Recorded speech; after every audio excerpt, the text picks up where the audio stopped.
ഏകദൈവത്തിന്റെ വന്യതിരുനാമം മഹത്വപ്പെടുമാറാകട്ടെ. കർത്താവിൽ എൻ്റെ പ്രിയ സഹോദരങ്ങളെ, വിശുദ്ധ കന്യാമറിയാം അമ്മയുടെ മരണാനന്തരം തന്റെ ശരീരം സ്വർഗീയ സേനകളുടെയും പുത്രൻ തമ്പുരാന്റെയും വിശുദ്ധ സ്ത്രീയന്മാരുടെയും സാന്നിധ്യത്തിൽ സ്വർഗത്തിലേക്ക് എടുക്കപ്പെട്ടു എന്ന മഹൽ സംഭവത്തിന്റെ ഓർമ്മയെ നമ്മൾ ഈ ദിവസങ്ങളിൽ കൊണ്ടാടുന്നു. ഇതിനെ ഡോർമേഷൻ അല്ലെങ്കിൽ വാങ്ങിപ്പ് പെരുന്നാൾ, ഷൂനോയോ എന്നീ പേരുകളിൽ അറിയപ്പെടുന്നു.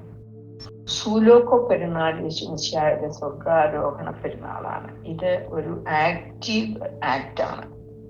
കർത്താവ് താൻ സ്വർഗത്തിലേക്ക് കരേറുന്നു, that is by on his own account. എന്നാൽ ഷൂനോയോ പെരുന്നാൾ കന്യാമറിയാമിന്റെ വൃദ്ധശരീരം സ്വർഗത്തിലേക്ക് മാലാഖമാരുടെയും സ്വർഗീയ സൈന്യങ്ങളുടെയും അകമ്പടിയോടുകൂടി എടുക്കപ്പെടുകയാണ്. ഇതൊരു പാസീവ് ആക്ട് ആണ്.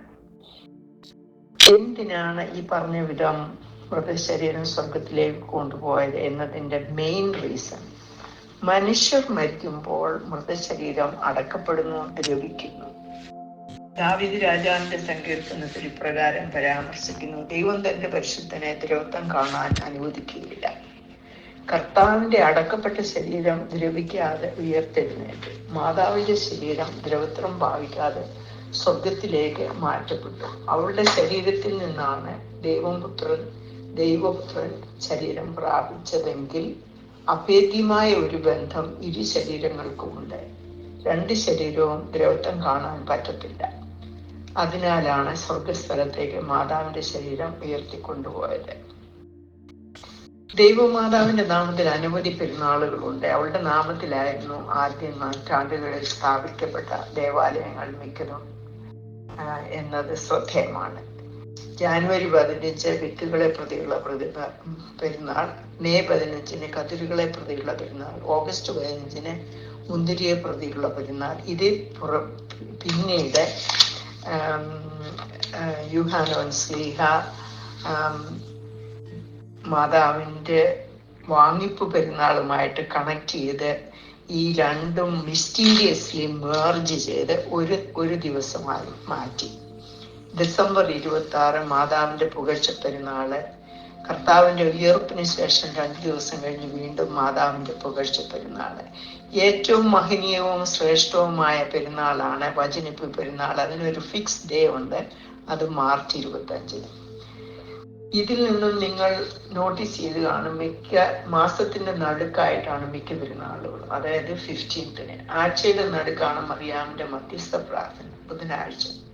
എല്ലാ ഓർത്തഡോക്സ് സിറിയൻ ദേവാലയങ്ങളിലും ഒരു മധുബ വിശുദ്ധ മാതാവിന്റെ നാമത്തിലായിരിക്കണം എന്നുണ്ട്. പിന്നെ നമ്മുടെ വിശുദ്ധ കുർബാന തുടങ്ങുമ്പോൾ ആചാര്യൻ നിന്നെ പ്രസവിച്ച് മറിയാം എന്നുള്ള റിസൈറ്റിലോടുകൂടിയാണ് വിശുദ്ധ കുർബാന തുടങ്ങുന്നത്. ഇതിൽ നിന്നും കന്യാമറിയാമിന്റെ ഇമ്പോർട്ടൻസിനെ എത്രമാത്രം സ്ട്രെസ് ചെയ്താലും മതിയാകത്തില്ല. വിശുദ്ധ കന്യാമറിയാം വിശുദ്ധ സഭയുടെ ഒരു നടും തൂണാണ്. ഇൻകാർണേഷനിൽ കൂടിയാണ് മനുഷ്യരാശിക്ക് യേശുക്രിസ്തു മുഖാന്തരം ആദാമ്യ പാപ നിവാരണവും നിത്യജീവനും ലഭ്യമായത്. യേശുവിന്റെ രക്ഷണീയ പ്രവർത്തനത്തിൽ വിശ്വസിക്കണമെങ്കിൽ കന്യാമറിയാമിനെ വിശ്വസിച്ചാൽ മാത്രമേ പറ്റുകയുള്ളൂ. പിതാവാം ദൈവത്തിന്റെ ദൂതുമായി ഗബ്രിയേൽ മാലാഖ വിശുദ്ധ കന്യാമറിയാമിനെ സമീപിച്ചു. താൻ പരിശുദ്ധാത്മാവിനാൽ പുത്രനെ ഗർഭം ധരിക്കും എന്നുള്ള വാർത്ത കൊടുത്തു. ഇവിടെ തൃത്വം സമ്മേളിക്കുന്നു. ഒരു പ്രൈവറ്റ് കൂടിക്കാഴ്ചയാണ് ഇത്. ഈ മെസ്സേജ് കൊടുക്കുന്ന സമയം ആരും തന്നെ മറിയാമിനോടൊപ്പം ഉണ്ടായിരുന്നു എന്ന സൂചനയില്ല. ക്യാമറ ഇല്ലായിരുന്നു, റെക്കോർഡിംഗ് ഇല്ലായിരുന്നു, ദൃക്സാക്ഷികളില്ലായിരുന്നു. ഈ മിസ്റ്റീരിയസ് തൃത്വ സമ്മേളനം മറിയാമിന്റെ വാക്കിനാൽ മാത്രമാണ് സുവിശേഷകർ അറിയുന്നത്.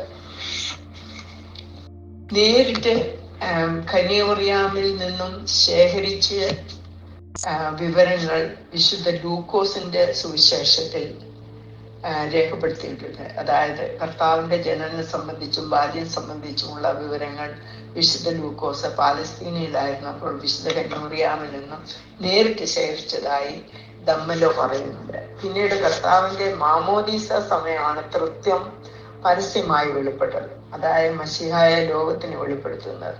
അത് വിശുദ്ധ കന്യാമറിയാം is the most important link. സ്വർഗവും ഭൂമിയും തമ്മിൽ, ദൈവത്തെയും മനുഷ്യനെയും തമ്മിൽ ബന്ധിക്കുന്ന ലിങ്കായി മാറിയിരിക്കുന്നത്. അദൃശ്യനായ ദൈവത്തെ കന്യാമറിയാമിന്റെ ശരീരം പൂണ്ട ദൈവപുത്രൻ ലോകത്തിൽ ദൃശ്യനായി കാണപ്പെട്ടു. ഇതിൽ നിന്നും കന്യാമറിയാവുമായി കണക്റ്റഡ് ആകാത്ത ഒരു യേശു അല്ല, അത് മറ്റൊരു യേശുവാണ്. കന്യാമറിയാമിനെ ആദരിക്കാത്തതും ഇഗ്നോർ ചെയ്യുന്നതും ബഹുമാനിക്കാത്തതുമായ വിഭാഗങ്ങൾ സാക്ഷാൽ ക്രിസ്തീയർ അല്ല നിശ്ചയം. ദൈവപുത്രൻ തന്റെ മാതാവിനെ ആദരിച്ചതുപോലെയും ബഹുമാനിച്ചതുപോലെയും സ്നേഹിച്ചതുപോലെയും ദൈവമാതാവിനെ ആദരിച്ച് സ്നേഹിച്ച് അവളുടെ ഇന്റർസെഷൻ കൂടി അനുഗ്രഹങ്ങൾ പ്രാപിക്കാൻ ഇടയാകട്ടെ എന്ന് പ്രാർത്ഥിക്കുന്നു. Thank you.